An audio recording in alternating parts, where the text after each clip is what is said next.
there are particular ways in which we have erected roadblocks to access, right, and roadblocks towards leadership in ways that prevent us from developing, cultivating, and nurturing a pipeline of leadership, but not only a pipeline of leadership, but also promoting and instigating change within our communities. And for me, that is very, very uniquely a problem for faith communities. We tend to start moving with a mentality or a mindset of scarcity, right, instead of abundance.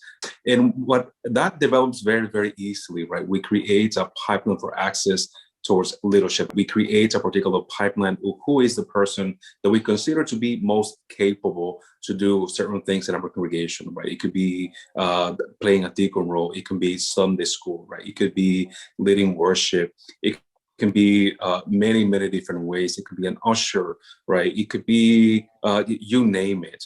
But what happens at times is that we type that role to a particular kind of being, a particular kind of person who acts in a particular way, who looks in a particular way, and oftentimes gender, right? And oftentimes also age. And what we do by doing that is that we are, whether intentionally or not, we are setting a very clear message, right? That folks need not to apply if you don't look, act, think in a particular way.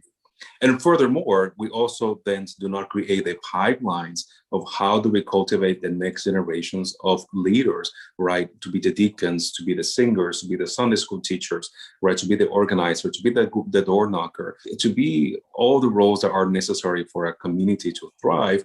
We do not develop those intentionally. Now, in faith communities, then of course, this get amplified by structures of patriarchy, right? The presupposition that only men can be in authority. And this happens in very implicit ways, but also very explicit ways, right? So who gets to occupy the pulpits and why? Who gets to speak from the pulpits? We oftentimes hear or see folks doing the religious education to be primarily the role of women, right? So Sunday school leadership gets feminized, right? And the minister or the leaders can attend Sunday school and be instructed by a woman, but the woman oftentimes cannot preach. However, we oftentimes hear from the pulpit folks, right, taking phrases and knowledge from folks that cannot access the pulpit and putting it back right into the community at deep learning. So one of my questions oftentimes becomes like, why do we not remove that access right to the pulpit?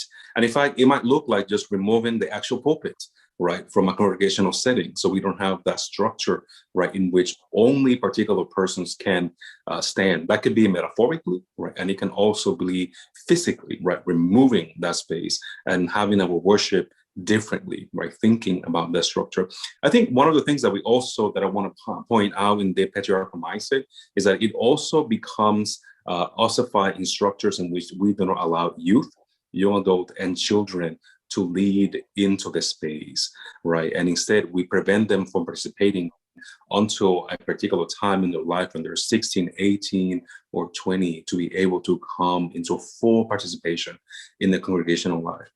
And the trouble with that is that then we create the understanding that they do not belong.